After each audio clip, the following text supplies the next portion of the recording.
Good afternoon, ma'am. Good afternoon, Anupama ji. Shall we start the program? Please. Good afternoon.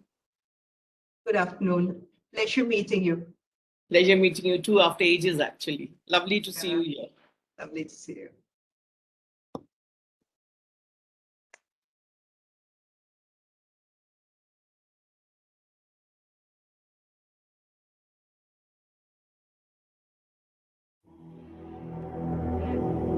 Gange च यमुने चैव गोदावरी सरस्वती कावेरी नर्मदे सिंधु जलस्मिन् सन्निधिं कुरु।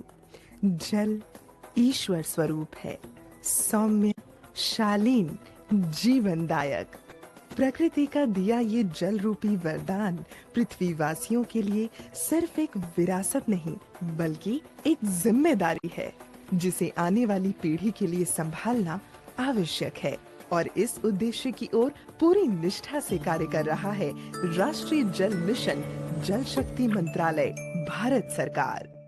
खेती के उपयोग में आने वाले पानी का अधिकतम उपयोग हो, इस दृष्टिकोण से मंत्रालय माननीय प्रधानमंत्री जी के मार्गदर्शन में काम कर रहा है और हमने नेशनल वाटर मिशन में 20% तक पानी के उपयोग में कमी लाने का लक्ष्य रखा है। सतह पर जो जल उपलब्ध है उसका उचित प्रबंधन, भूगर्भ के जो हमारे स्रोत हैं उनका ठीक से उपभोग हो, जो पानी हम अलग अलग क्षेत्र में उपयोग में लेते हैं उसका विवेकपूर्ण उपयोग हो और उसके साथ साथ में जो पानी उपयोग के बाद में निकलता है उसका ठीक से ट्रीटमेंट हो, तो हम जल सुरक्षित देश को बना सकते हैं। जलवायु परिवर्तन का विशेष ध्यान रखते हुए national action plan on climate change के तहत नेशनल वाटर मिशन की स्थापना की गई ताकि जल संरक्षण को बढ़ावा मिले, जल की बर्बादी को कम किया जा सके और राज्यों के भीतर एवं राज्यों के बीच जल का अधिक समान रूप से वितरण सुनिश्चित किया जा सके।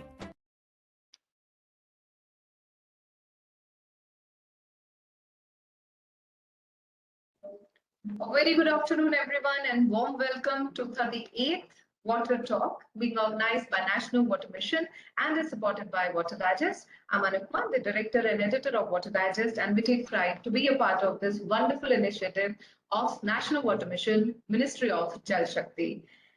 Water Museum. I'm sure a lot of you, many of you have heard of it, but do we really know about it? Why are water museums being set up? Are there water museums in India? How many are there? What is the significance of water museum? And there will be many more queries when it comes to water museum. As far as I know, and we believe, the whole idea is to increase awareness amongst the people of India with regards to the subject of water and how can one judiciously use water. But there must be a lot beyond this awareness when we talk about water museums. So this very important and very interesting topic for today's Water Talk, significance of Water Museum, and we welcome our esteemed speaker, Ms. Sushmita Singha, trustee member of the Online Giving Foundation India. Welcome, Sushmita ji. Thank you. Just to give a quick brief about Ms. Sushmita. Postgraduate in English, holds a diploma in urban town planning and has more than 3 decades of experience in the industry, international organizations, and development sector. She was also a member of the UN Task Force Millennium Development Committee for Water and Sanitation as one of the global experts representing the needs of people from their respective regions. She represented South Asia region in the task force and contributed in writing the recommendation for MDGs. She is an honorary member of BRICS Chamber of Commerce Industry and member of expert panel for CSR Center at BRICS Chamber of Commerce and Industry. The founder of Jal Water Museum, one of the first museums set up as far as the water sector is concerned, and also Udaipur Tales International Storytelling Festival. Much more in detail about her. If I'll keep reading, there is a lot which I have to communicate and tell everyone, but without talking much, I think we'll look forward to hearing from our esteemed speaker. But prior to that, I welcome our Ms. Debashri Mukherjee, Mission Director and Additional Secretary, Ministry of Jal Shakti, for her opening remarks and for her all motivation for the Water Talk series. Over to you, ma'am, before we hear from our speaker. Thank you very much, Anupama ji. A very, very warm welcome to Ms. Singha. It's really a great pleasure to have her with us today. So, the context, I think everybody here is more or less aware, but we are hoping that this time we may have some non-traditional listeners of our Water Talk, because Ms. Singha is not the, the, the traditional speaker that we have for our Water Talks or our Water Take Talks. So just to talk about the water situation in India. India, we have 18% of the population of the world, but just 4% of the water resources. Yes. So water management is a major challenge for protecting lives, livelihoods, as well as ecosystems in the country. And lack of water can be an inhibitor of growth, and lack of water affects the poorest and the most vulnerable the most severely. I think this is something that I keep saying each time, but it bears repetition. The National Water Mission was, as you had the opening film coming in, the National Water Mission was set up to not just to improve the water use efficiency in the country so that water is available more equitably and to improve the water security of the country, but also to raise awareness about water and make, as we say, water everybody's business. To do that, we do these series of water talks where we know what needs to be done. We know water has to be saved. We know water has to be shared equitably. We know wastewater has to be managed. So there are multiple things that we know what needs to be done. The question is the how. So we get a lot of people who are practitioners in the sector to come and share with us the how, in the hope that we can learn from them and they will inspire more and more of us to be involved in the water sector, because government cannot do it on its own, civil society cannot do it on its own. I mean, communities cannot do it on its own. It has to, water is interdisciplinary, water encompasses everybody. Today, we have somebody who is going to tell us about what water museums do and how water museums are making water everybody's business, how we are bringing in, creating greater awareness about water through water museums. So this is something that I'm really looking forward to with great interest. I mean, when I was Googling water museums some time ago, I found that there is an international association of water museums, which is fascinating. I didn't know about this earlier. So over to Ms. Singha. We are all very eager to hear from you. Thank you. Thank you so much. Thank you. Thank you for the fantastic opening. You have said it all, actually. And the crisis of water cannot be more profound than the words that you have spoken, with 4% of water availability in the country and 18% of the world population.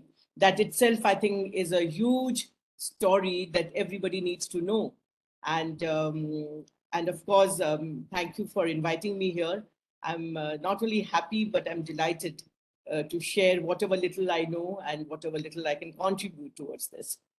So maybe I would ask you, Anupanji, to start sharing my presentation, please.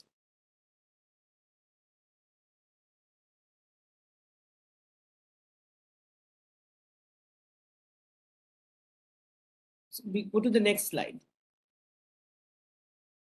So first and foremost, let's look at what is a museum.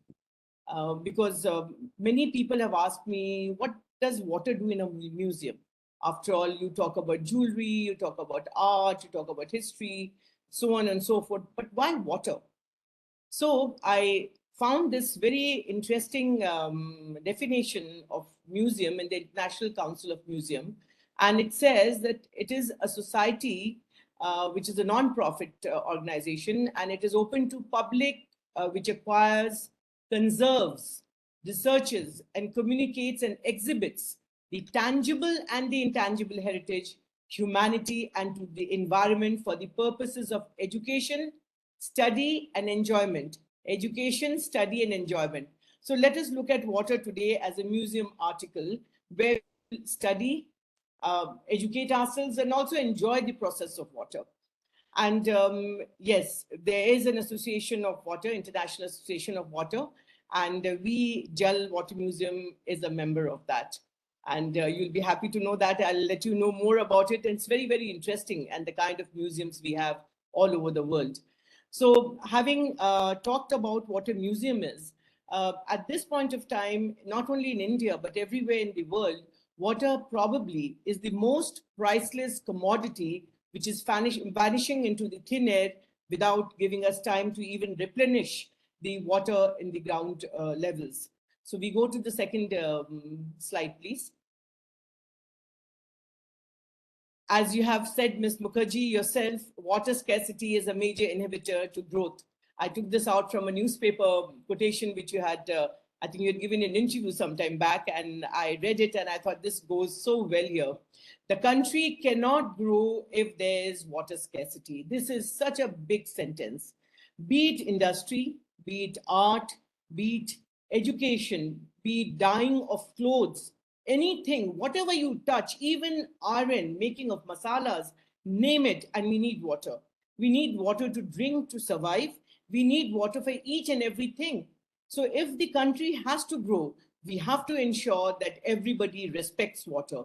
And when I say respects water, it means that we should not waste water. We should ensure that the water doesn't get dirtied, which we do in the name of religion. We do it in the name of cleaning our own homes and then dirtying the water. So if the country has to grow, water scarcity has to be controlled. Next. So there are certain images, I'm sure over the years and over months, you have seen these images popping up in your newspapers, magazines, televisions.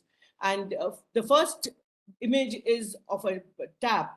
So we can lay water pipes everywhere. There can be taps everywhere. But until there's water which runs through it, the tap is of no meaning at all. The other one is of children wading through dirty water with a pig standing there, and it's covered with dirt and this green moss. And is this hygienic? Does it help us to grow? The third one is the most heart-wrenching one, where there's a deep well which is dug, and this little girl has been put down with a rope. She has gone into the well, and she's trying to fill a vessel with this puddle, which she will take home to drink. And the other one is empty vessels in a empty big hole, which at one time had water. So we are actually running out of time, and we are running against time. If we do not wake up now, there'll be no water. Next. So this, of course, Chennai, I'm sure all of you at one point have seen this image. So many people around one well. And this is the water condition which is prevalent in not only Chennai, but in so many parts of the country. And it's on red alert in places like Maharashtra, Uttar Pradesh, Rajasthan. Every state and some part or the other is facing a red alert because the groundwater is really going down in a very alarming manner. As the Honorable Minister mentioned in his small video clip, that if we are not able to manage water the way it is supposed to be managed, and if we are not able to control the surface water, there'll be nothing. There'll be no agriculture, there'll be no drinking water, there'll be no water in your operation theaters, because you need water even during operation. So what do? How do you live your life? Are we leaving a safe environment for the generation to come? Are we thinking about our own generation? What will it be in the next 10 years' time? So this is a question which we all need to address now. Next, please. So the Central Pollution Control Board has mentioned that there are about 323 rivers which they have identified.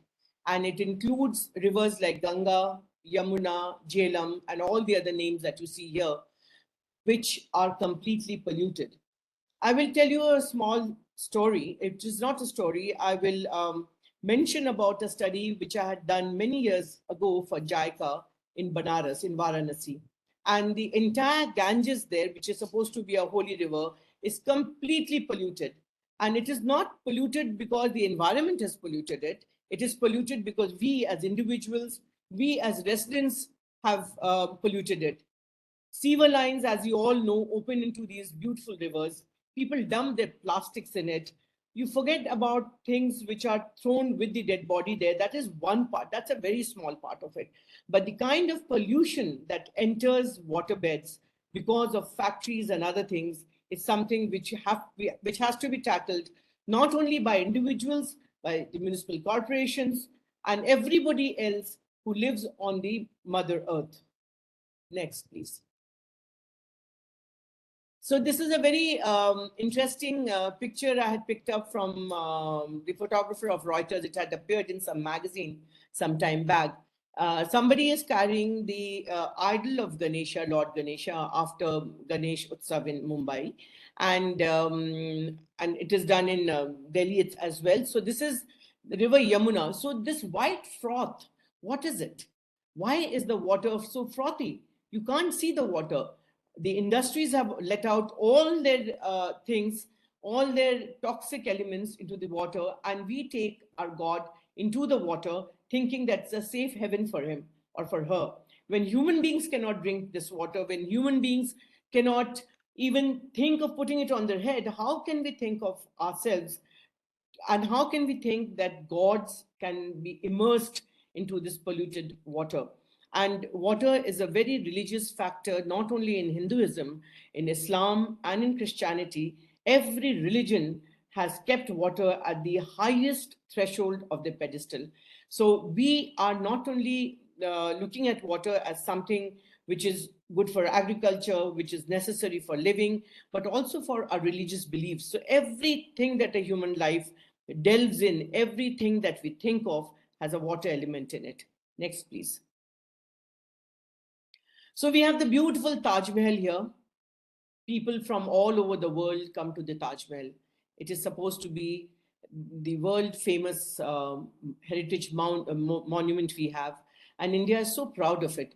But look at this from the other end, and this is the river Yamuna, which is absolutely choked with the plastic and garbage that is thrown into it. Is this what we want?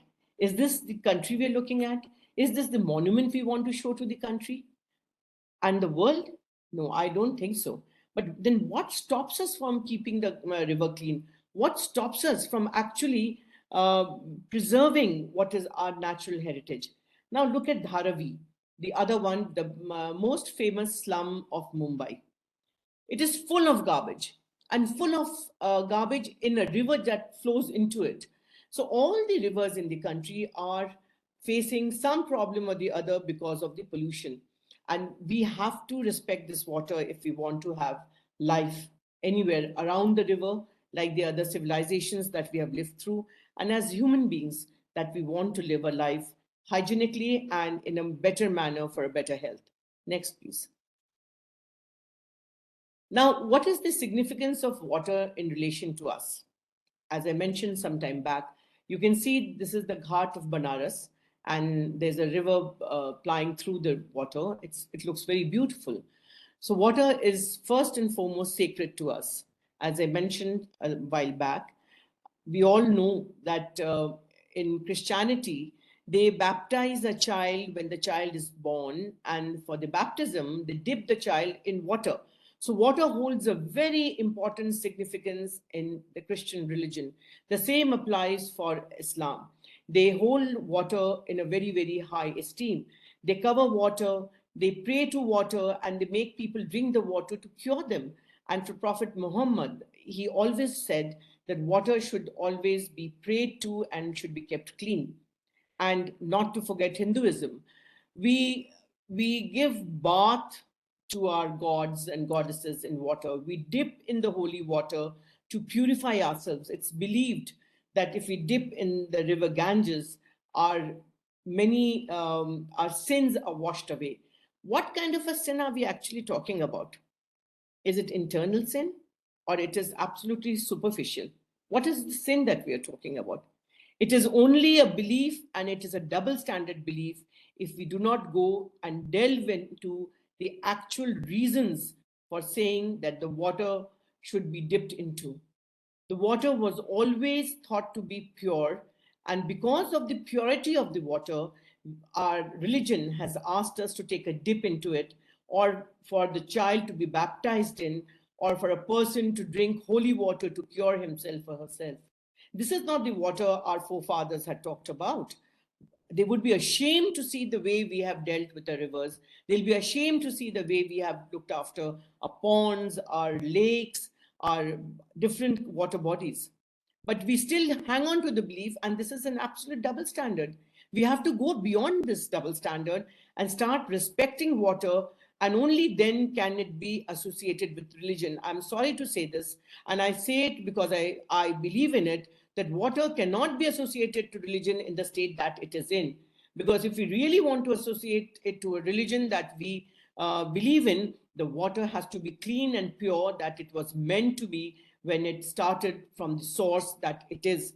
We talk about Ganges all the time. We talk about water in Haridwar. We talk about Yamuna. Is this the water that we are talking about the way we see it in New Delhi, or we see it in Varanasi and other parts of the country? No, this is not the water. Then why do it? We should stop actually throwing things into the water and making it dirty first, and then attach it to any kind of religion. If we do not drink water, we cannot survive. This is our basic need.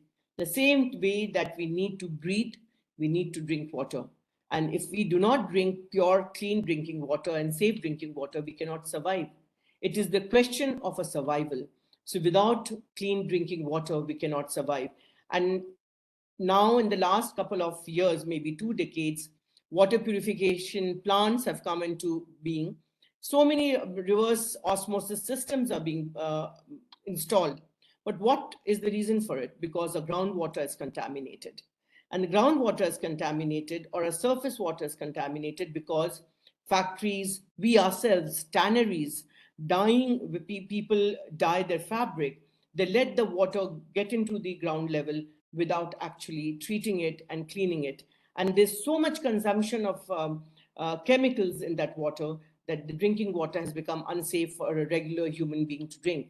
People who have money can install huge purification systems and can drink that clean water, but not everybody else. So a very important thing that we need to think about is our relation to the drinking water.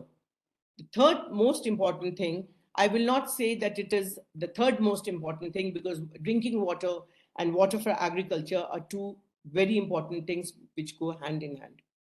Most of you will be aware, those who are in the water sector, that almost 75 to 80% of the water consumption is in the sector of agriculture. And because of the scanty rainfall that we have, we do not have enough water in the canals, and therefore there's a huge deficit of water for the agriculture sector. And what happens then? The agriculturists or the farmers, they start getting into the ground and they start drawing out water from the ground. And therefore, there have been many problems, especially I will quote about the Bundelkhand area a couple of years back. They had the agriculturists had drawn a lot of water from the ground because there was no rainfall that season. And therefore, there was no water for people to drink. And there was a complete drought in that area until the state government of Uttar Pradesh had to supplement the water supply with tankers from Lucknow and the nearby places. So there is no balance between the kind of agriculture we are promoting now and the water we have. Let us think about the amount of rice that we are growing in the states of Punjab. Punjab, with its climatic condition, its soil condition, is not meant to grow rice in such a huge amount. Their wheat, their millet is what they are supposed to grow. But since it is commercially viable, the farmers in places like Punjab and other states have started growing growing rice. There is certain disturbance. Hello? Sushmita ji, there is certain disturbance.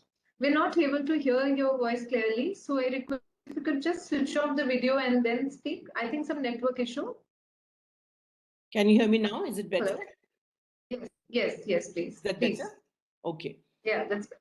Okay, so because we are growing a lot of paddy in states where there is water deficit, we are using more water than we should use, and we are sending it out to different countries, we're exporting it out. So much water from a country is going out to other countries. So there has to be some kind of a check and balance with the agriculture sector as well. In the agriculture sector, there's another very important things that because of contaminated water and significance and the great, we find arsenic and other chemicals in a large amount in the water nowadays. And since the farmers are not aware of it, they're growing their crop with this water, which is not only chemically contaminated, but it is poisonous. So people in a lot of places, you will find they are affected by fluoride and arsenic and other chemicals which is there in water because they're not aware of it. Livelihood, everything that everyone does for livelihood is associated to water, be it in craftsmanship, be it in factories, be it in making clothes, whatever you say, water is required. And of course, water generation, which all of you know, hydro water systems are required, and we need water in a big way for that. Without adequate amount of water, there is no electricity. There was a time when the rivers were used for waterways in a much bigger way than what we see today, because the water depth was much more. In states like Bihar, Bengal, water was used in a very big way as waterways, and we had boats plying all over the water surface, carrying things, and it helped to save fuel consumption. It helped to safeguard the traffic while moving. But unfortunately, dredging is not happening the way it should, and because of which the waterways are not as active as it was a couple of years back. When I say a couple of years back, it means at least 40 to 50 years back. But I think a lot of work is happening in that area as well, and the government and local bodies are working on this. Next, please. Next slide, please.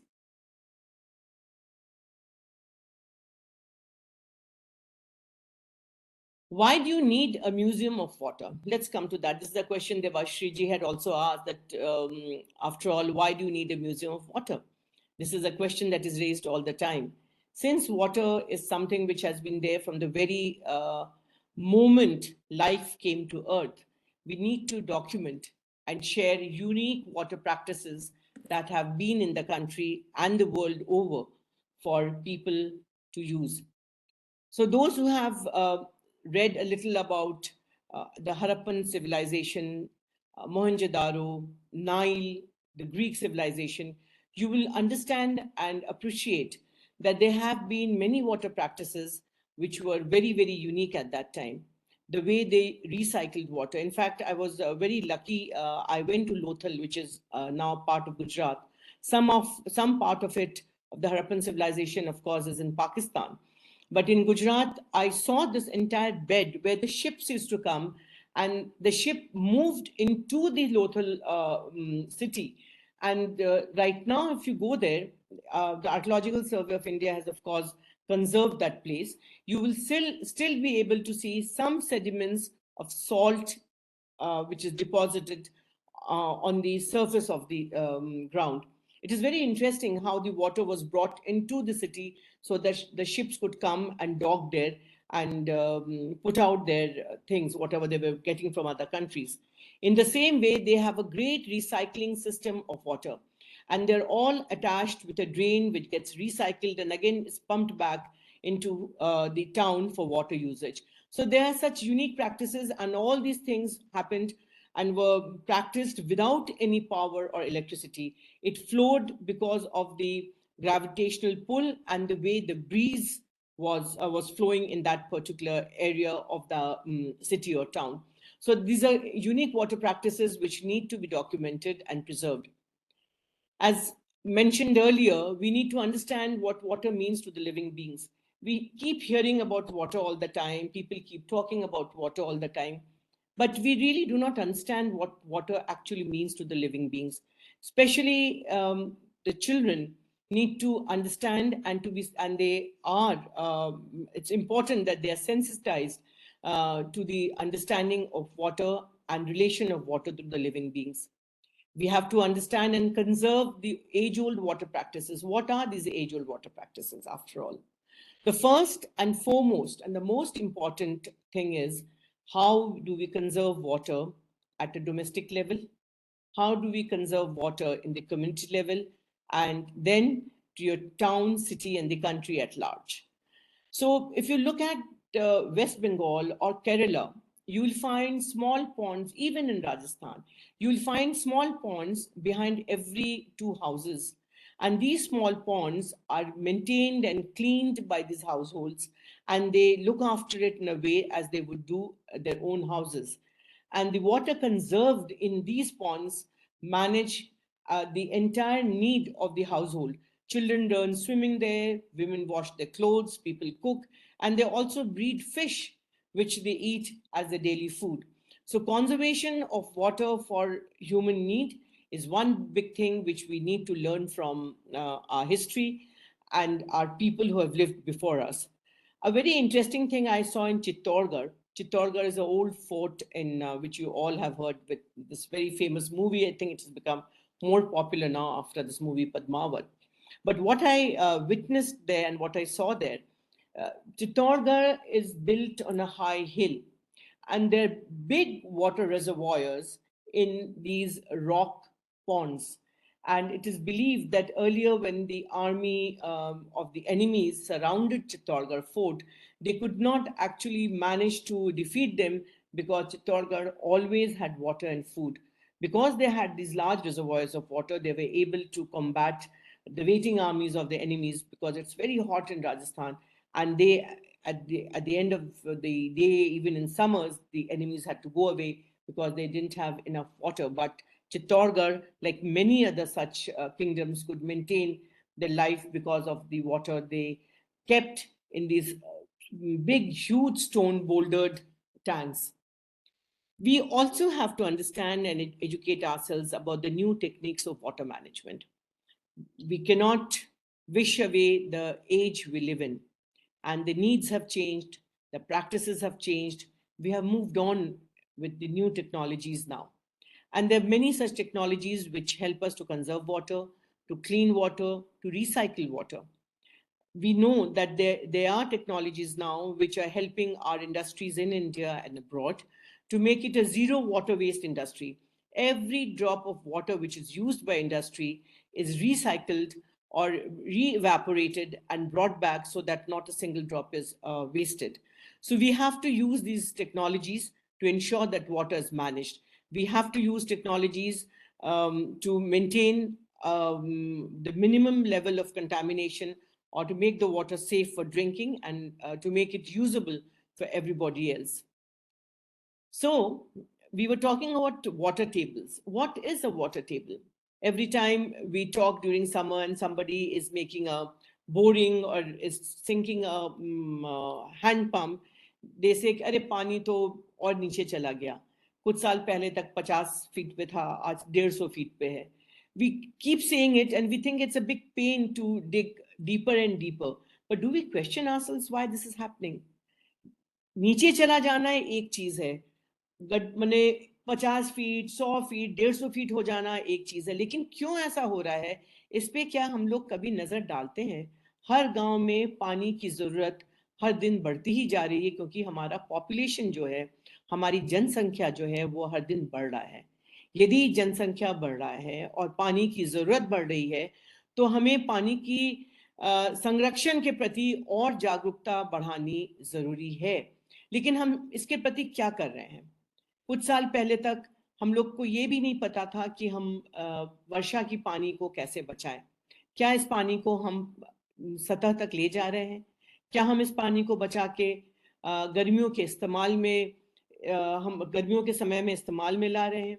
क्या हम अपने sewer tank के पानी को recycle करके अपने खेतों में ले जा रहे हैं? इतनी सारी हमारे मन में टैबूज हैं, इतनी सारी ना बोलने की आदतें हैं कि नहीं ये छुएंगे तो गंदा हो जाएगा, वो करेंगे तो खराब हो जाएगा. लेकिन हम ये नहीं सोचते हैं कि हम इतनी गंदगी, घर का जितना गंदा है, फैक्ट्रीज के इतनी गंदगी है, चमड़ा धोने का जो गंदा पानी है, हम इस नदी में डाल देते हैं. उसमें हमें बुरा नहीं लगता है. हमें ये नहीं लगता है कि रोड पे इतना प्लास्टिक भर देते हैं और वो उड़ के हमारे खेत पे जाता है, जिससे कि पानी उस खेत के प्लांट्स के या पेड़ पौधों के जड़ तक नहीं पहुंच पाता. इसके बारे में हम क्यों नहीं सोचते हैं? इसके बारे में प्रत्येक व्यक्ति को, each Each one of us who is living on this earth should be sensitized towards it so that we are able to conserve water, take back water into the earth's surface so that the water tables of our country can rise. And India and our subcontinent is probably facing one of the worst problems in the world in this situation. And if things go the way it is going, in the next 20 years, mind you, in the next 20 years, and I'm not saying it, the government and the water experts are saying it, that in next 20 years, we will be struggling for every drop of water and it will be an absolute calamity in the country. प्रत्येक व्यक्ति को एक बूंद पानी पीने के लिए भटकना पड़ेगा और लड़ाई होगी इस पे कि आदमी को पानी कब मिलेगा, कैसे मिलेगा। आप लोग जो हम मेरी उम्र के हैं, 50 के ऊपर के हैं, उन सबको याद होगा कि एक समय में पानी से रोड्स धोया जाता था। मुझे एकदम बहुत अच्छे से याद है, मैं छोटी थी, उस वक्त म्यूनिसिपैलिटी से ये टैंक्स आते थे, जिस टैंक से हम अब स्लम्स में पानी पहुंचाते हैं या दूसरे शहर में पानी पहुंचाते हैं। उस टैंकर से पहले गर्मियों में रोड धोया करते थे, so that the roads were cooled. Tar के रोड्स होते थे, it was to keep the temperature down, they were washed every summer. You forget about washing. People don't have water to drink in slums nowadays, and the same tanks are being sent to different slums for drinking water. पीने के लिए वो पानी slums में भेजा जाता है और उसमें भी कितनी मारपीट होती है, लोगों की जान जाती है, कई एक बार हाथ पैर टूटते हैं। कभी क्यों नहीं हम लोग इस चीज को सोचते हैं कि इस पानी को हम बचाते क्यों नहीं है? हम लोग क्यों नहीं उतना ही इस्तेमाल करते जितने की जरूरत है? हम क्यों नहीं पानी को साफ रखते हैं और पानी को क्यों नहीं हम संरक्षित करते हैं? तो इन सब चीजों के बारे में जागरूकता बढ़ाने के लिए, अवेयरनेस क्रिएट करने के लिए हमें इन म्यूजियम्स की जरूरत है, जहां पर हम स्कूल के बच्चे, हमारे जैसे लोग जनरल पब्लिक को बुला के इसके बारे में एजुकेट कर सके, जहां पर उनको थोड़ा एंजॉयमेंट भी हो, where they enjoy coming, उनको ऐसा ना लगे कि उनको पढ़ाया जा रहा है, और उनको इस बात की समझ भी हो। I'm quite sure everybody wants to save water, but they don't understand why it is important. To appreciate clean water and be responsible towards it, we have to appreciate clean water. And to appreciate clean water, we have to understand what happens if the water is dirty or it is not pure or it's undrinkable. तभी हम किसी चीज को appreciate करते हैं जब उसका हम ये समझते हैं कि खराब हो जाने से हमारे लिए उस पानी का हम पे क्या असर पड़ता है। बात तो करते हैं, लेकिन इसको हम कभी भी सीरियसली नहीं लेते। हर जगह कॉफी टेबल्स पे बात होती है, हम लोग कुछ लोग हैं लगे रहते हैं उसके प्रति, कुछ लोग इरिटेट भी हो जाते हैं सुनते सुनते, लेकिन इरिटेट तब, आज तो इरिटेट हो रहे हैं, कल जब पानी नहीं मिलेगा तो उन्हीं को सबसे ज्यादा कष्ट होने वाला है। हमें तो होगा ही, बाकियों को भी होगा। पानी एकदम अमूल्य है, it is absolutely priceless. Like in the museums we keep old treasures, like we keep old antiquities, we keep old jewelry, we keep old thrones, राजा महाराजाओं के thrones रखते हैं, पुराने idols को रखते हैं, टूटे हुए चीजों को सजो के रखते हैं।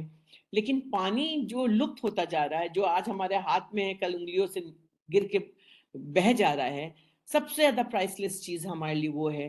तो इस पानी को ट्रेजर करने के लिए, इस पानी को संजो के रखने के लिए, इस पानी की इज्जत करने के लिए, जब तक हम पानी की इज्जत नहीं करेंगे, जब तक पानी का मूल्य नहीं समझेंगे, हम पानी को संभाल के नहीं रख सकते हैं। और पानी को नहीं संभाल के रखेंगे तो पूरे विश्व में तबाही मच जाएगा। तो इन सब चीजों के लिए वाटर म्यूजियम की जरूरत है, जहां पर इन चीजों को संभाल के रखा जाए, इसके बारे में चर्चा हो, आदमी देखे और उसमें पार्टिसिपेट करे, पानी को साफ रखने में पार्टिसिपेट करे, बच्चे समझे कि पानी से क्या हो सकता है और क्या नहीं हो सकता है, और एंजॉय करे, उसमें उनका मनोरंजन भी हो, जिससे कि वो चीज बोरिंग नहीं हो जाए उनके लिए। इन सब चीजों के लिए म्यूजियम, वाटर म्यूजियम की बहुत जरूरत है। Next slide please.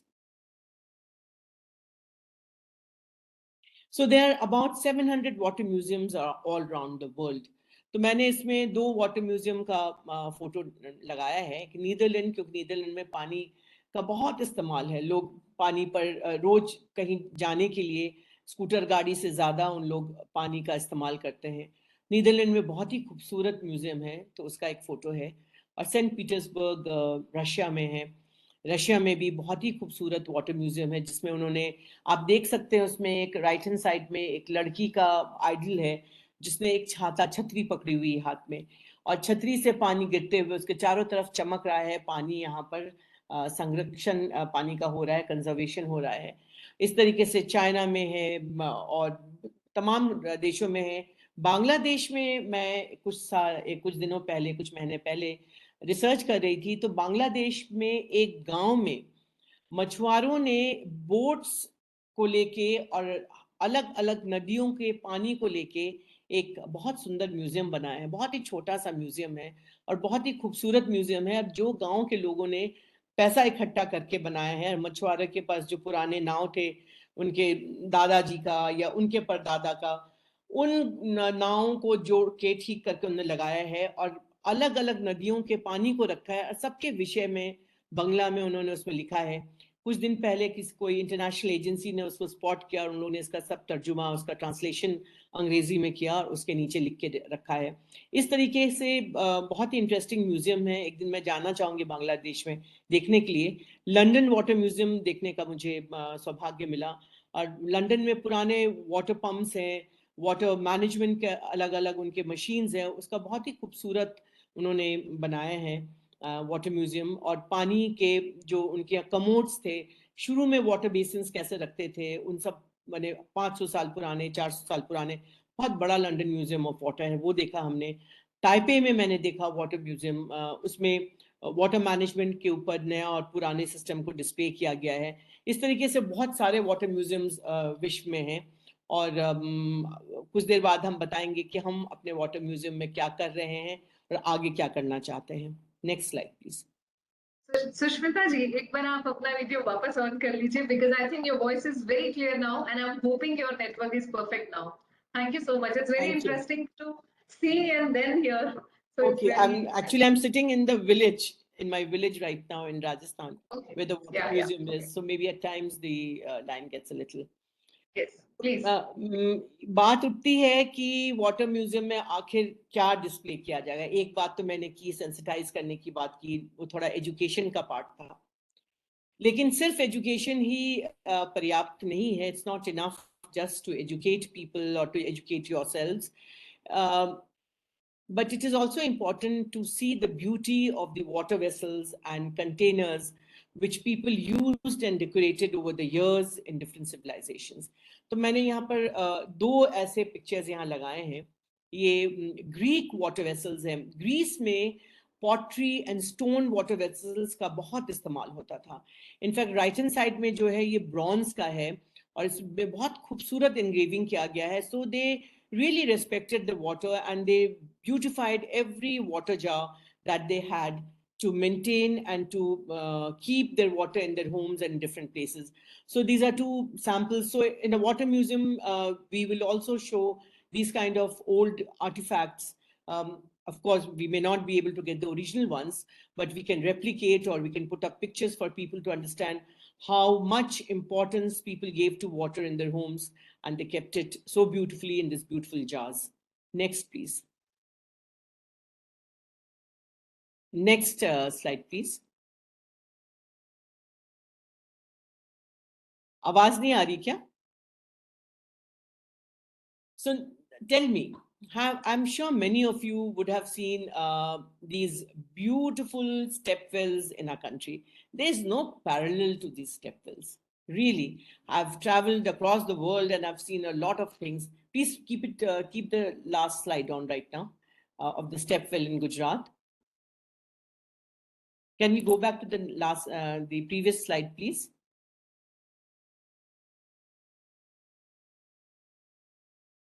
Okay, this is a beautiful stepwell in Gujarat.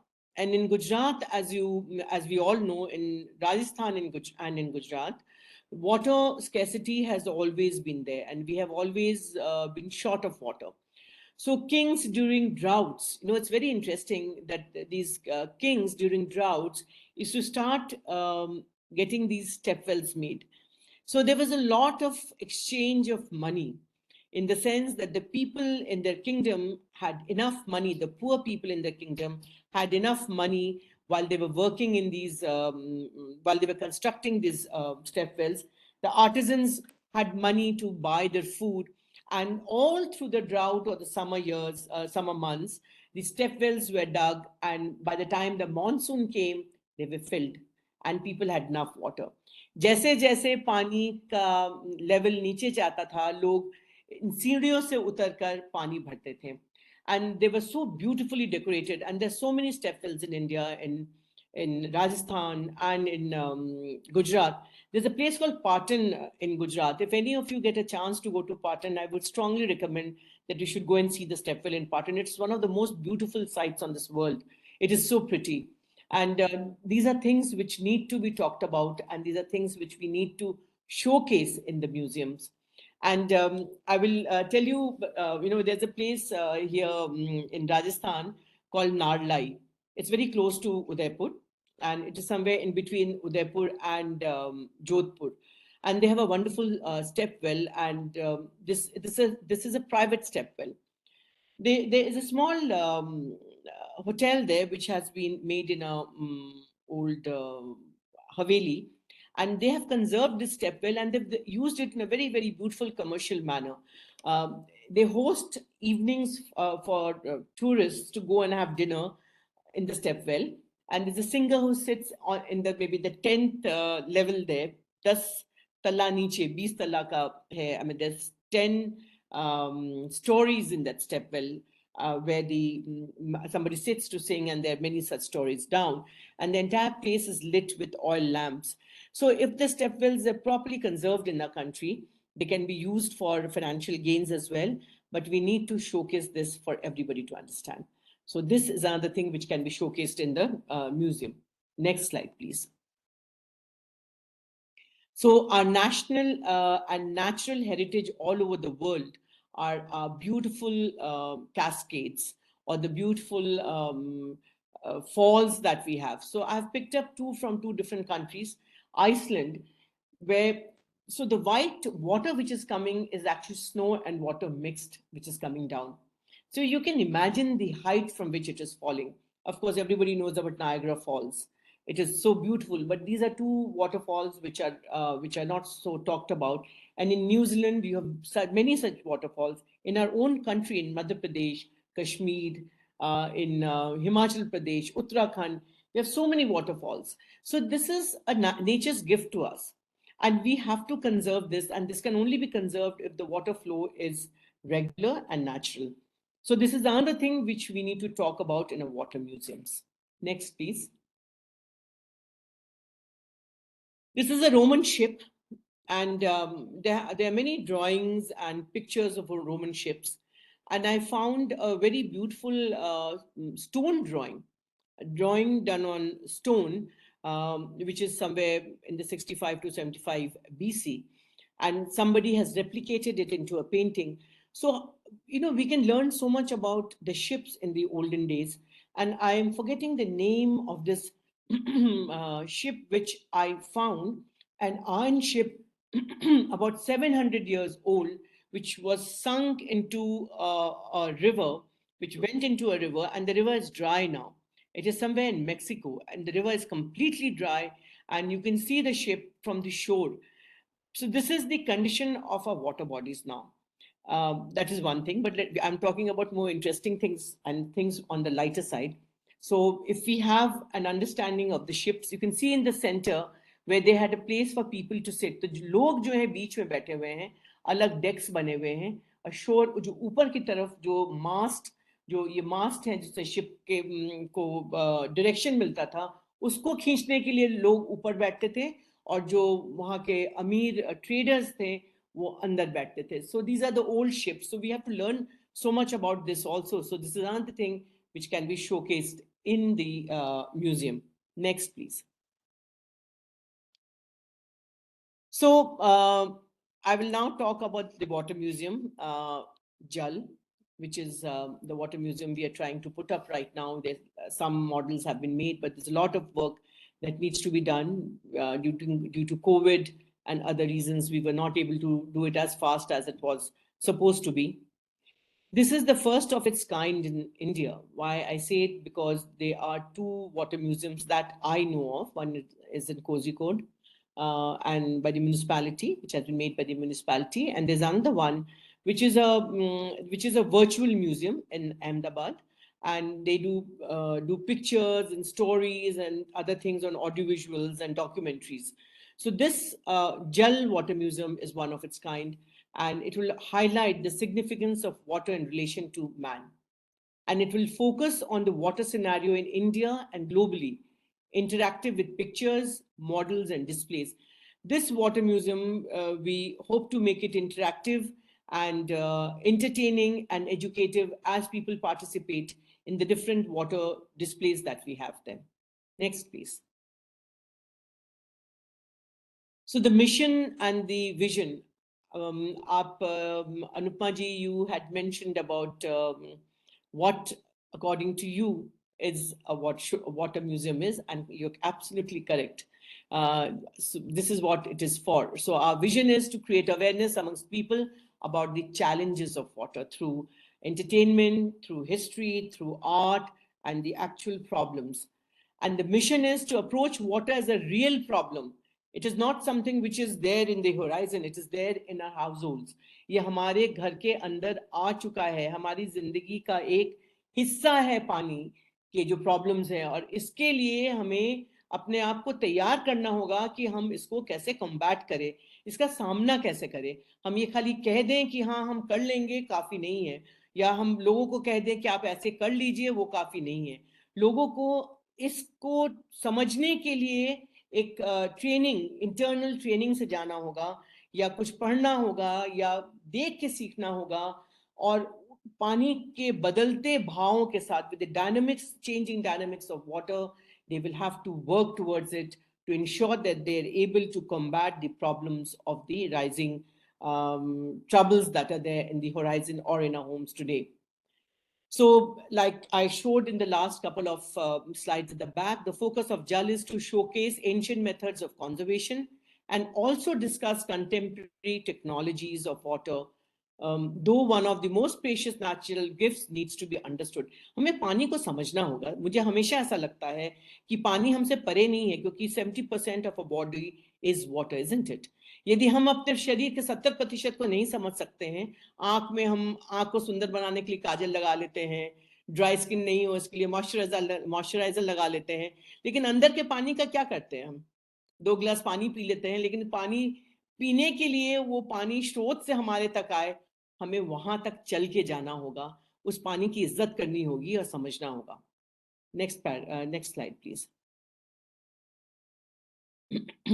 So what our water museum Jal is situated in Udaipur, and Udaipur, as you all know, is in South Rajasthan, and we are endowed with some beautiful man-made lakes. I repeat, we're endowed by man-made lakes in Udaipur. People all over the world, from all over the world, come to see Udaipur. एक lake यहाँ का शायद खाली natural है, बाकी जितनी भी बड़ी lakes हैं, they're all man-made. Because as in Rajasthan, people in Rajasthan really respect water, and they understand. People in the past, sorry, I correct myself, people in the past really respected water, and they understood the significance and the importance of water. So they ensured that there was enough water in the cities and towns. So all the water lakes are man-made here.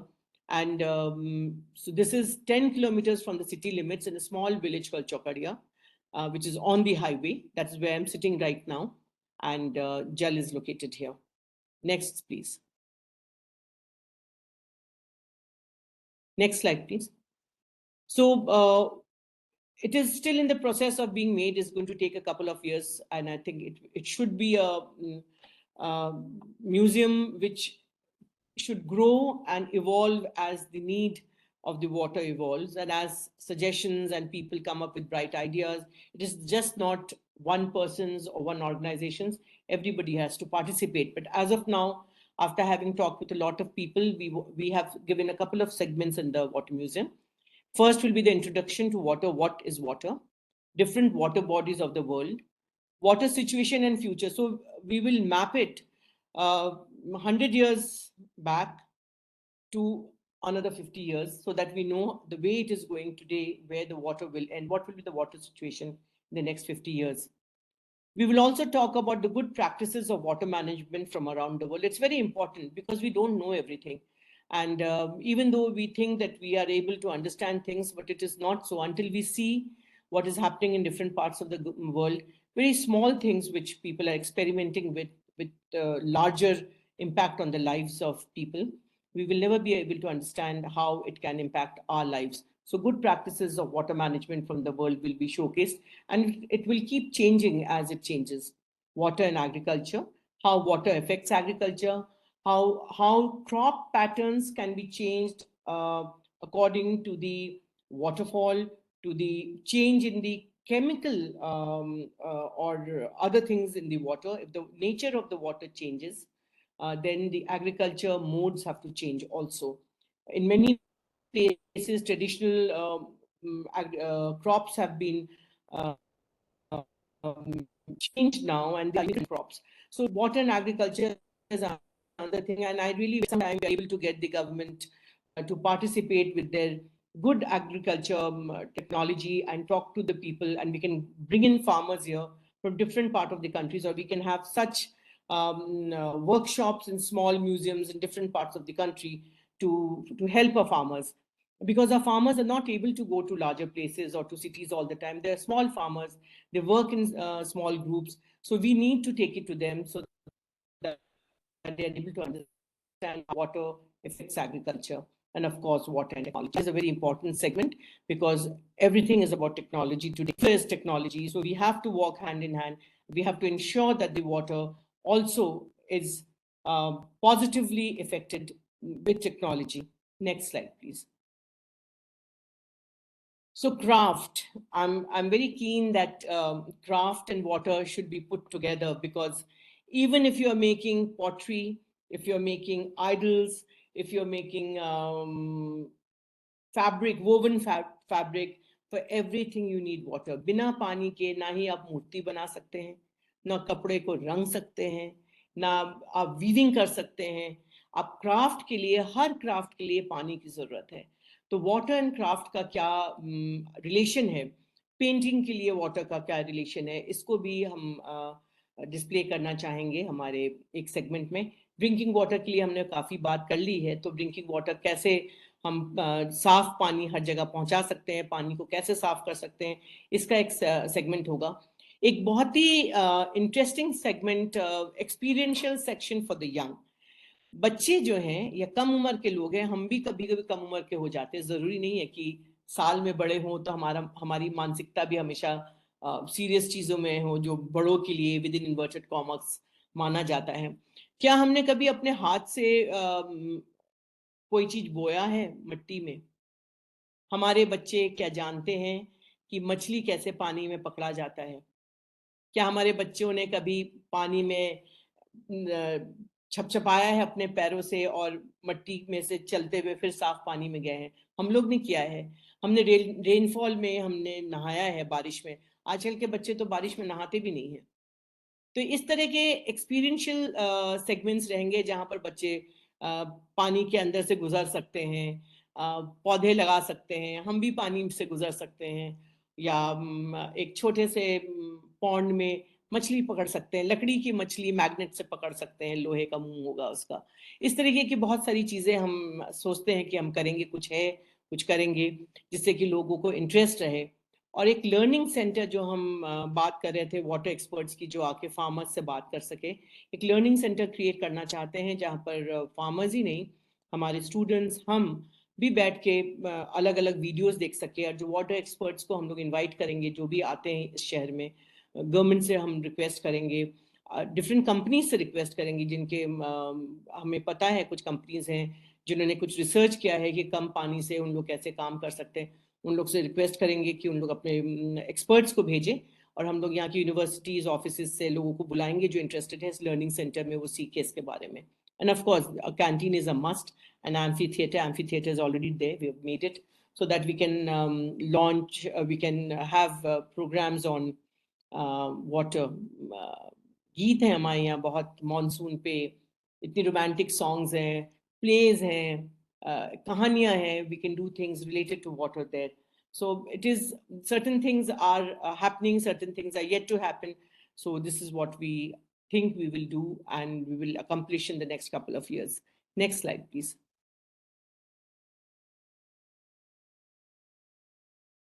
Next slide, please.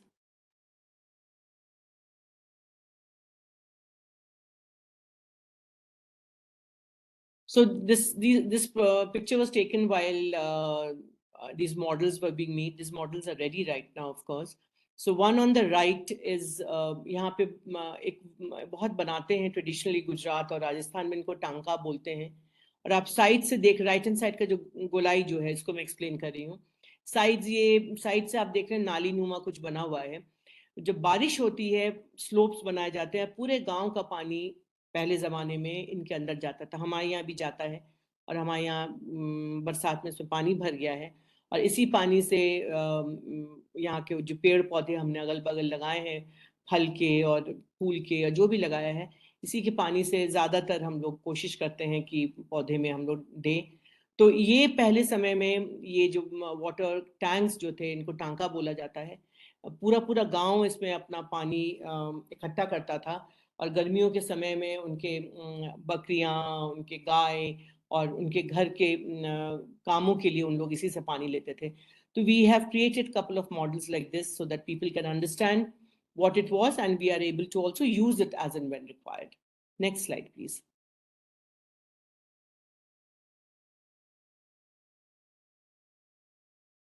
Next, please. So this is how the Jal Water Museum will look. So stone का इस्तेमाल हमने किया है, local stone का. इसको बहुत ज़्यादा Rajasthani touch बहुत ज़्यादा नहीं दिया है because it is not only about Rajasthan. It is also about different parts of the country and the world. But we are trying to use as much of local things as we can for the construction of this place, so that everything is local and sustainable. Next, please.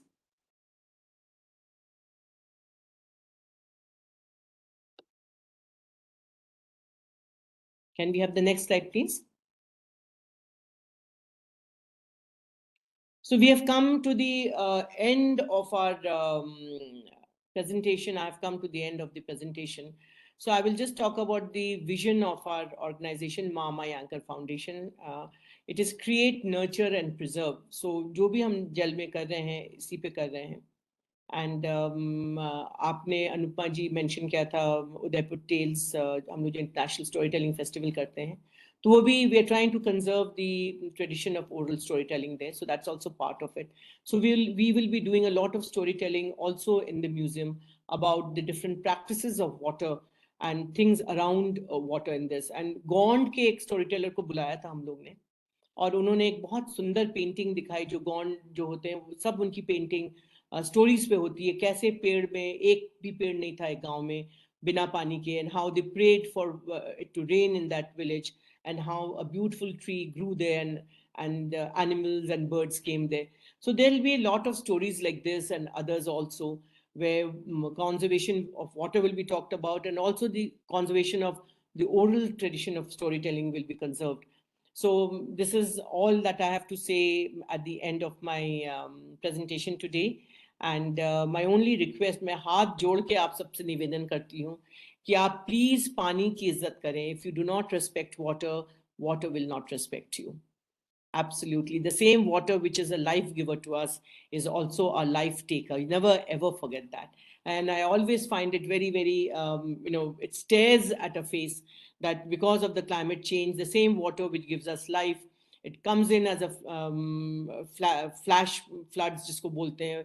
Uttarakhand में हो रहा है, बिजली कड़क के इतना हम लोग ने वहाँ पर घर बना लिए हैं कि हिल का हिल वॉश आउट हो जा रहा है, सुनामी आ रहा है और कंटामिनेटेड वाटर पी के लोग मर जा रहे हैं. यदि ये पानी हमें जीवन दे सकता है और हमें जीने का रास्ता दिखा सकता है, तो हमें इस पानी को वहीं तक सीमित रखने का प्रयास करना चाहिए. We should try a level best to ensure that the water is completely respected. हम इसकी इज्जत करें और उसी तरीके से इज्जत करें जैसे हम पैसे की इज्जत करते हैं अपने जीवन में. जिस तरीके से संभाल के रखते हैं और डब्बे में रखते हैं, बैंक में रखते हैं, शेयर्स खरीदते हैं, उससे और काम करते हैं, उसी तरीके से आप कृपया पानी को उसी तरीके से सोचिए, क्योंकि ये एकदम अमूल्य है। पानी चला जाएगा तो दुनिया का कोई भी ताकत नहीं है जो आपको पानी वापस ला के दे सकता है। It is only nature and us. So please conserve water and water museum में आए, जहां पर भी दुनिया में हो जाके देखें। And this is the need of the day, I think. Thank you for being there. Thank you so much, Sushmita ji. Beautifully spoken, beautifully presented.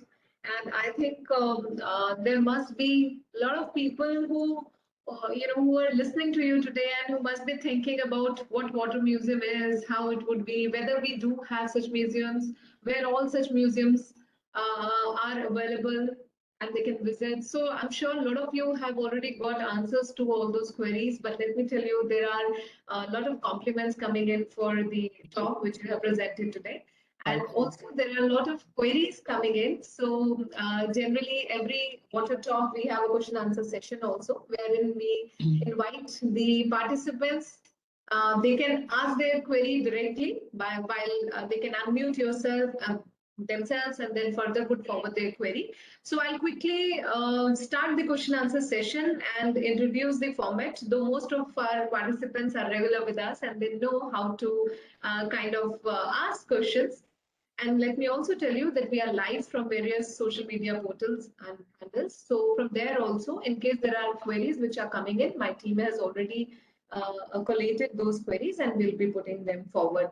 So for our participants, if you want to speak to Sushmita ji and want to ask your query directly, you may please raise your hand and our team will unmute you.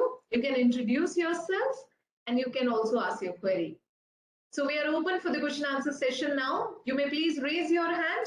All those who have written your queries in the chat box, I'll be taking them one by one.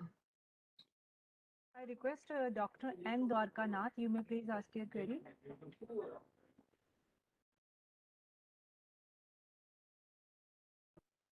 I request again Dr. N. Dwarka Nath, you may please ask your query.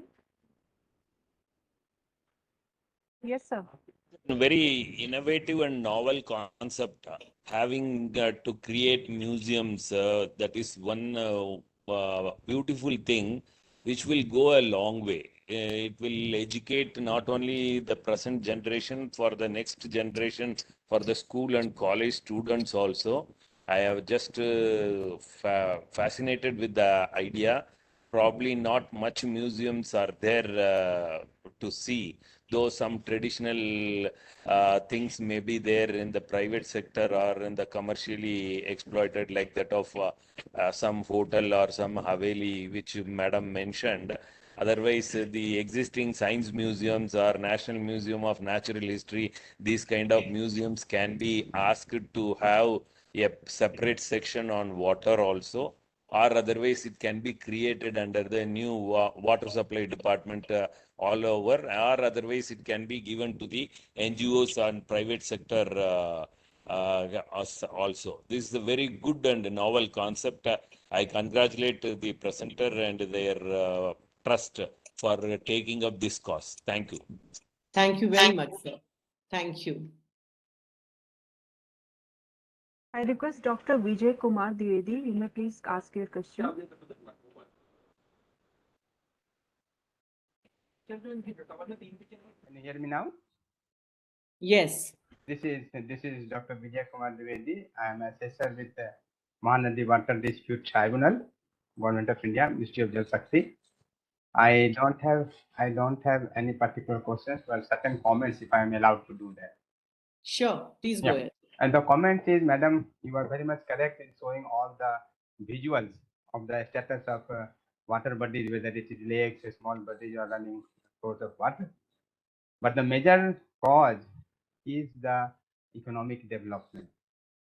And we are so reckless in developing our economy in each nook of the earth, even on the Mount Everest. We want our 5G tower erected, and one country has already done it. We are in the race for it. You cited the example of Uttarakhand. It's not only the case of water resources, madam. Water resource is one of the manifestations of the conservation of all the resources. I agree. And Absolutely. and madam, what I always advocate that in the name of economic development, we should not start spoiling everywhere. Rather, people say that if there is no economic development in Uttarakhand, then how the villagers of that area will survive? Then we should think of something different for the economy and the livelihood of those people, not necessarily at the same place, but at some other place. So, and unless we think in a totality of conservation of water resource, conservation of all the natural resources, forestry, hills, like 2013 flash flood was not the case of a glacier break, like outburst of glacier, but it was sliding of the stable rocks that caused the thing. So I will not take long. Only thing that other information is that we have to stop extraction of groundwater now, because due to the extraction of groundwater there are subsidence happening, and it is going to leading to the collapse of the tower in Florida, and it has already resulted into the over flooding of Indonesia, Jakarta, by 30 centimeter per year, which they have reduced to 1.35 centimeter per year. And due to this, they are shifting their capital to another island. So I am with you, madam. I'm at your disposal, because we all have to work together. We have to be very much true in speaking our mind, our heart. Even if it hurts someone, we don't care. But for the sake of the future, we have to first speak the truth, prevent them from doing that, and let us go together. Thank you. Thank you for giving opportunity. Okay. Uh, so I want to, I agree with what you're saying, and 100%. And that is the reason why the focus of our museum, since it is a water museum, the focus of a museum is to create awareness on every aspect of water conservation, and why water should be conserved, how water should be treated, and what usage the water is, what is the water usage for. So that is the reason that this water museum has been brought up, is being put together. And what you said about conservation of nature, you're 100% correct that until we really respect nature as it is, we are in for calamity.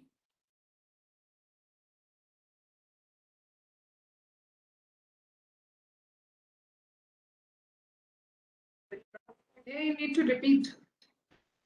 Sorry? Neha, you need to repeat. Yeah, now I request Ms. Payal, you may please ask your query.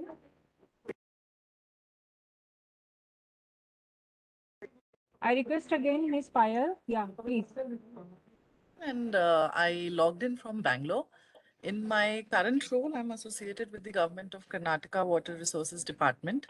So, I do work in the water sector, and in the past, to tell Ms. Sushmita, I hail from Rajasthan. I've also had the opportunity to work in two states of Punjab and Haryana. And of course, for the past few years, I've been in Karnataka. So I do get the opportunity to travel to remote rural areas.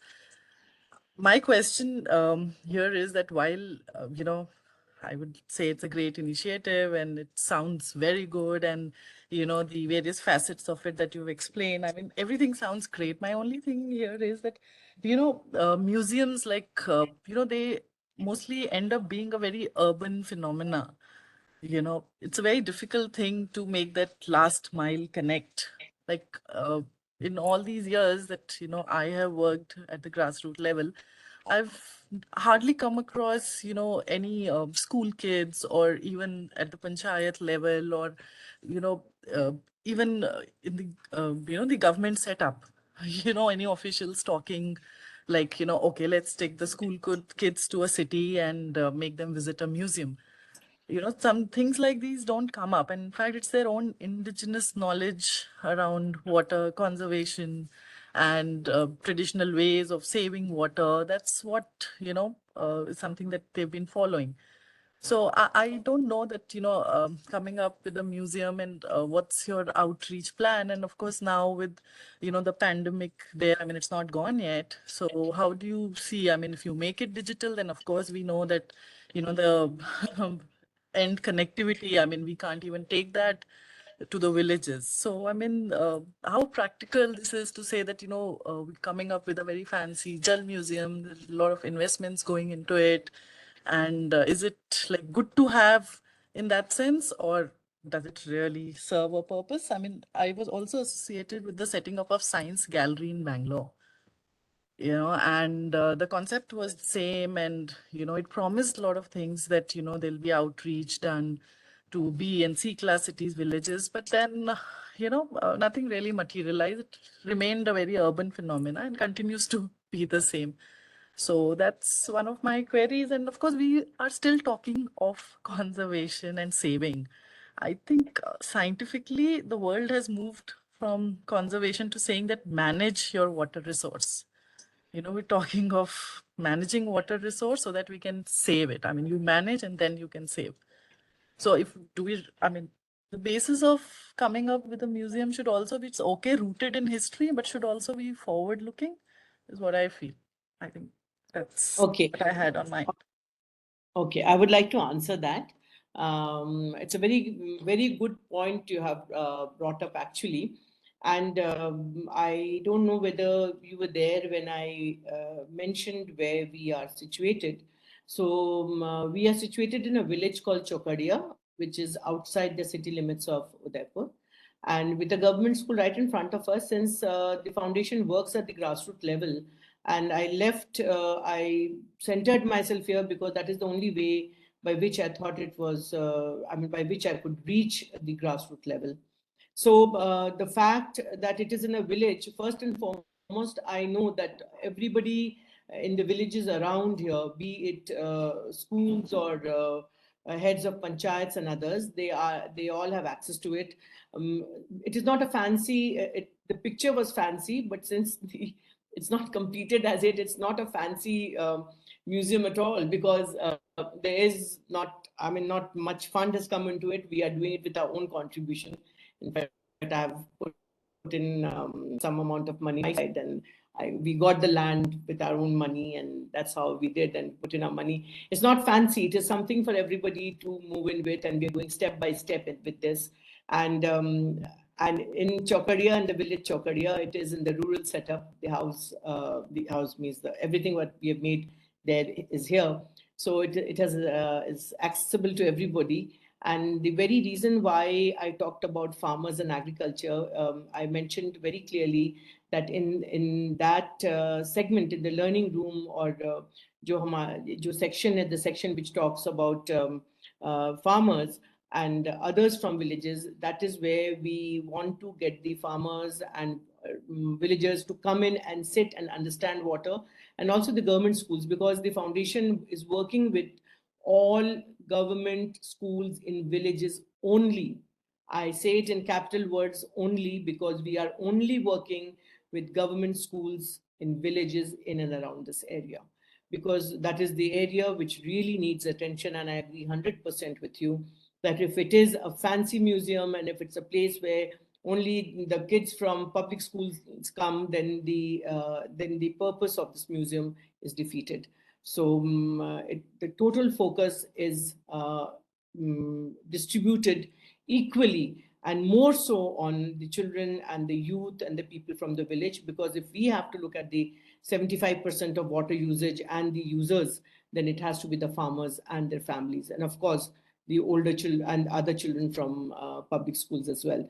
So I hope it has answered your question to an extent. Now I request Mr. Ramesh Kumar Singh, you may please ask your question.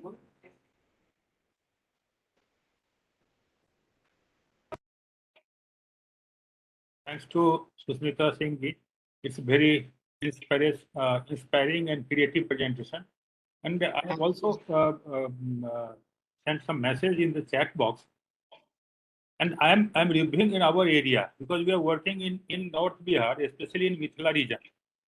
Right. Yeah. So where is that on 14th of April, a celebration like a Jal Mahotsav, and it's called the Jur Sital. So What is it called? Sorry, Jur, come again. in local language, in Maithili, it's called Yeah. Jur Sital. Jur Sital. Acha. And that day, Ji. every household is doing work related to water, cleaning the dug well, cleaning the pond and the river, and worshipping all the water bodies. So in connection with that, I want to uh, initiate for the water museum. So can you guide me? Can you help me? Because it's a very good thing, and we are very close to in river basin area. So this is my one expectation from you. And because during your presentation, one thing is that our new generation, they are very interested only the course contents and the education department. They haven't orientation about their what's happening surrounding the outside the school. When we have organized one Jal Samvad Yatra, मैंने एक सवाल पूछा कि ये सामने जो नदी है जरा बताओ भाई ये नदी कौन सी है।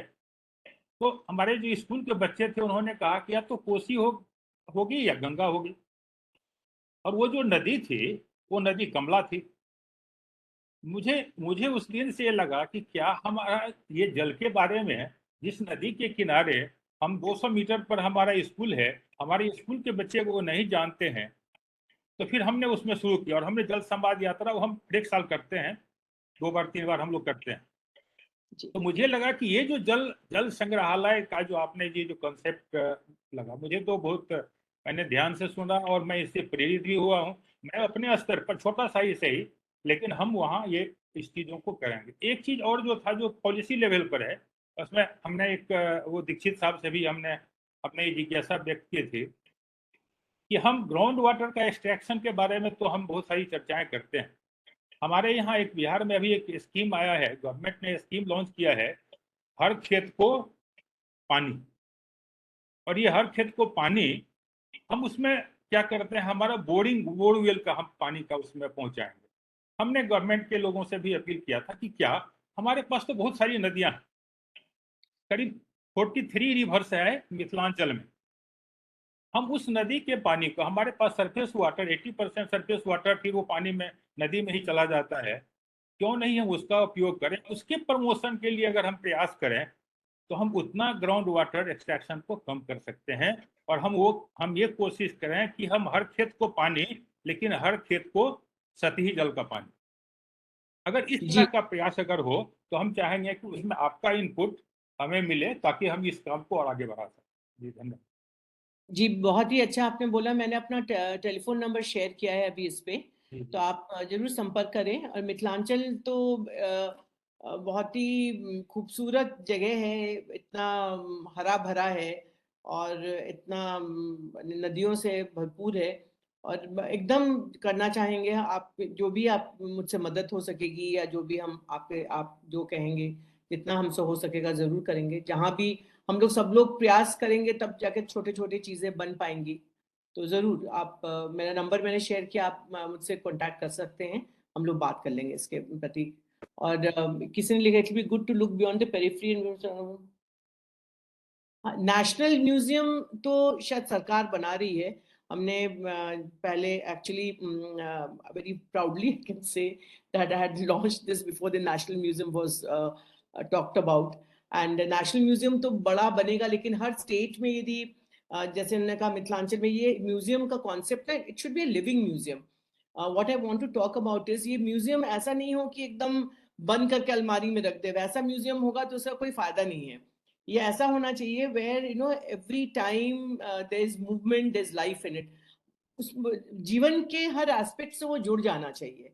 यही हमारा प्रयास है कि जीवन के एस्पेक्ट से जुड़े, जिससे कि लोग उसका फायदा उठा सके, लोग उससे पार्टिसिपेट करके कुछ सीख सके। तो हम लोग को प्रयास करना चाहिए कि हम इस तरीके से म्यूजियम्स का संग्रहालय जो है हम लोग तैयार करें, जो अभी इन्होंने कहा। सज्जन जो हमारे अभी जो बोल रहे थे, मैं सॉरी आपका नाम मैंने नहीं मैं भूल गई, क्या नाम था उनका, जो मिथिलांचल के थे, अभी आपका शायद आया भी था कमेंट आपके उसमें जी, रमेश जी। रमेश जी। तो इस तरीके का संग्रहालय हम यदि बना सके जिसमें लोग जिसको देख के सीखे भी और उसमें पार्टिसिपेट भी कर सके, तब इसका कोई फायदा होगा। ये म्यूजियम जैसा नहीं होना चाहिए कि कुछ दिन के बाद बंद कब्रों का महक आने लग जाता है, फिर तो इट्स अ वेस्ट। सुष्मिता जी, कुछ क्वेश्चंस क्वेरी बॉक्स में भी हैं, तो मैं 2-3 वहां से भी लेना चाहूंगी, और बाकी Neha then you can continue with the hand raise if there are more. एक सी रघुनाथ जी ने पूछा है, how many water museums are there in India and where all they are located? And I had mentioned it that there are 2 water museums that I know of. Kozhikode जो मैंने कोझिकोड में एक है south में, और एक अहमदाबाद में है। कोझिकोड वाला तो it's a physical museum, I think government का ही कुछ, उसमें स्टेट गवर्नमेंट के सहयोग से बना है वो, या स्टेट गवर्नमेंट ने बनाया है। और दूसरा अहमदाबाद में है which is a virtual museum, which is there's no building in that. They make films and other things on water situations, water conditions, and then they distribute it digitally everywhere. So यही 2 हैं। एक miss Sharma Nripendra ने पूछा है, what could be the actionable points both on the part of government as well as river bank communities to ensure preservation and restoration of our rivers? So our focus is on museum, but anything you would like to comment on this, Sushmita ji? Yes. Of course, there are 2 things, 2 or 3 things that I would like to mention in this. First and foremost, this is talking about we should, if we have to focus on keeping the river clean, so the government has to levy very strict and stringent fines on people who connect their factory waste into the river. And second thing, there should be very high fines for families, or sorry, not households, who throw their garbage into the river, or any individual who dirties the river. सबसे पहले सरकार को तो इसके प्रति बहुत ही strong and stringent rule pass करना चाहिए. And the second thing, they should, the government should also develop the waterfronts as areas of maybe festivals and other things, so that it is cleaned by and used by people. लोग इस्तेमाल करना शुरू करेंगे यदि उसको as a place where they would like to preserve and clean and keep clean, वो preservation उसका होगा. तो ये गवर्नमेंट का तो बहुत बड़ा रोल है इसमें, और पब्लिक पार्टिसिपेशन के साथ ही हो सकता है. तो गवर्नमेंट एंड पब्लिक पार्टिसिपेशन से ये काम बन सकता है. लेकिन मेरे हिसाब से बहुत स्ट्रिक्ट रूल्स लागू करनी चाहिए, क्योंकि इट्स वेरी अनफॉर्चुनेट, क्योंकि बिना रूल रेगुलेशन के हम लोग सुनते नहीं हैं. हम सिंगापुर जाते हैं, हम कागज नहीं फेंकते हैं, लेकिन भारतवर्ष में प्लास्टिक और कागज कमरे के बाहर हर जगह फेंकते हैं. हम ही फेंकते हैं और वहां नहीं फेंकते. क्यों? वहां फाइन का डर रहता है, यहाँ पे फाइन का डर नहीं है. सो ये जो एक है thing, how does it matter, यदि ये रहेगा तो बहुत मुश्किल है. एक क्वेश्चन इसमें, सॉरी, हाँ. And more, and you are absolutely right. In fact, even we are supposed to kind of understand and see if something wrong is happening on road, which is being done by our fellow citizens only. We should also, many places, including Singapore, like civil policing is allowed. So if we see something and we complain, you are like, Absolutely. take it up for that. यहाँ पर आप टोकने जाइए तो आपको उल्टा मुड़ के आप ही को आदमी डांटने लग जाता है. Correct. Also, just a second, I'll ask another one. So ma'am, again, a lot of compliments which are there. So I'll just read a few for you. This has been a very interesting talk, a much desired monument for the humankind. Great concept, Gidos. Wonderful talk delivered today. Also, there is one suggestion I can say, or in fact, some of points you have already said that in the museum you are planning to have a learning center for farmers. Also, you spoke about a place wherein children can come, they can experience all those things, including the rains, which are, you're absolutely right. Today's children, they'll be rather scared to go in the rain and get wet. So all those can be merged, can be combined with the ongoing plans and can come out as wonderful experiences. So in the same line, There is one suggestion coming up from Manalika Pandya, who is saying generally all children loves to play and water. We can develop water park based education spots within the city where children can play and get educated about water conservation. Slideshows can be planned, small cartoon and animated movies can be run, site tours of real structures and devices of rainwater harvesting, structures and management, along with some game playing option should be given, as of course children are the future of country, so certainly they should be educated in a fun and in a fun way. Also, Mr. Dilip Sonmane from Tata Consulting Engineers want to know, is there a possibility of having any virtual tour of these water museums, or if it is in plan? One, of course, the one which is in Ahmedabad, I said that it is a completely virtual museum. So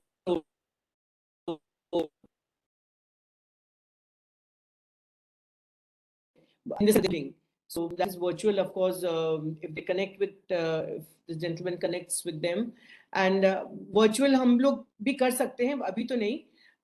As we go along, we will do it, but not right now. We were thinking about it some time back, but yes, we would like to do it at some point, certainly. Also, DG, PGSC, they have also sent a separate message saying they are keen to do something on similar line in Punjab. They've also shared their email ID with us, and we'll share it with you further.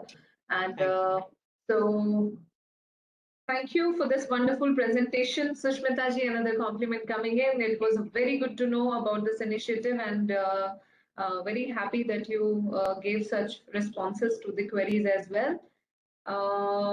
So here with this, that's the end of the queries from my side. Neha, if you still see some hand raised, please take up some more queries. We do have time, and I think we can take up a few more queries. Only one hand is left. That is from Mr. Nripendra Sharma ji. You may please ask your query.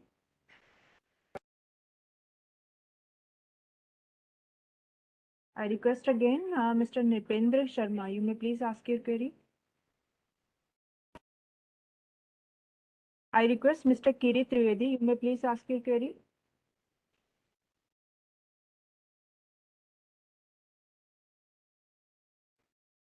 So I think Kirit Trivedi ji has sent a message on this, and thank you. He's been very, very gracious with his compliment. Thank you very much. And Miss Pandya has asked, how much would a museum building cost with vision? Yes. So I just want to tell you, it's a very straightforward question, and I want to like to answer this question. It totally depends upon the covering, what is the area, and every state, the construction cost varies nowadays. So what is for say 1 crore in Rajasthan, in Udaipur today, may not be the same for Jaipur. So depending upon where you're wanting to construct it, you will have to pay. So, but what we have shown right now, this is not the final shape of the museum. Depending upon the financial condition of the trust, we will continue to make it the way it is. So it's not necessary कि जो आपने देखा ultimately वहीं जाके खड़ा होगा, लेकिन बाकी चीजें वैसी होंगी. This I can promise, because we already started making. Rest will come as it comes. Also, Love Kanoi has asked this, two small queries are there. I'm curious to know if the museum would also act as a base to conduct outreach activities to reach a wider catchment, which I think partially you've already answered when Payalji asked almost similar kind of question. And then secondly, any thoughts on producing this content in some of India's many languages? And thank you for sharing your work. Sorry, I did not hear you. Any thoughts on producing this content in some of India's many languages? That's a very interesting suggestion. I had not thought about it, but certainly we can do it. I'm writing it down now. This is a very, very good suggestion. Thank you very much. We can certainly do it. We can take help from our volunteers and people like you who can help us to translate it. Ms. Pandya has mentioned that with that money, can't we build more than 20 groundwater recharge structures for at least 10 villages, which will help in conservation of billions of liters of water for their self-reliance for water? Of course we can. But I feel that with the museum where the knowledge is imparted, we will be able to, we'll be a catalyst to 1,000 water recharge structures or more, because when people come and see it, they will be able to do it in their villages. So with this, Sushmita ji, we have come to the end of this program today, which was a very, very interesting water talk delivered by you and very interactive with the interaction and also queries of our participants who have always been there and participating in these water talk series. Thank you. And, so thank you so much. And before we end, Anupanji, just 1 second, sorry. The Rotarian C. Raghunathan ji had mentioned about Rotary India Water Conservation Trust. How do I contact him? Because he's talking about that we would like to work with all in water conservation. So how can I get in touch with him? So Sushmita ji, you may, so all those queries which are here, and in case somebody is wanting to connect with you, you have already dropped your number there, and they have also sent their I have emails. mentioned my number. Yes, and they have also sent their emails. So my team will share those emails with you along with the number details if we have. Right. Okay. Okay. Thank you very much. I'm very grateful for giving me the opportunity of talking about my passion, if I may say, and also, giving water the importance of what it deserves. And you people are doing a great job. And thank you very much. And anybody, whatever I can do in my small way to help in this cause, I'll be more than happy to do it. Thank you very much. And before we end, I now request Mr. Shiv Dikshit, advisor with National Water Mission, to kindly propose the thank you note. Shiv Dikshit ji, over to you. Good evening, everyone. I am SM Dikshit, advisor from National Water Mission. The talk delivered by the Ms. Sushmita Singha is just like a waking call for fellow citizens of our country. You have rightly mentioned, madam, that the water, though one of the most precious natural gifts, it's the important needs to understood. And in this direction, JAL is doing the marvelous job through its vision of creating the awareness amongst the people about the challenges of water and its mission to approach the water as a real problem and capacity building to combat these problems. Further, the ancient method of conservation and use of the contemporary technology in the water conservation is the need of the hour. Water Museum will play an important role in sensitizing the general public as well as the coming generation.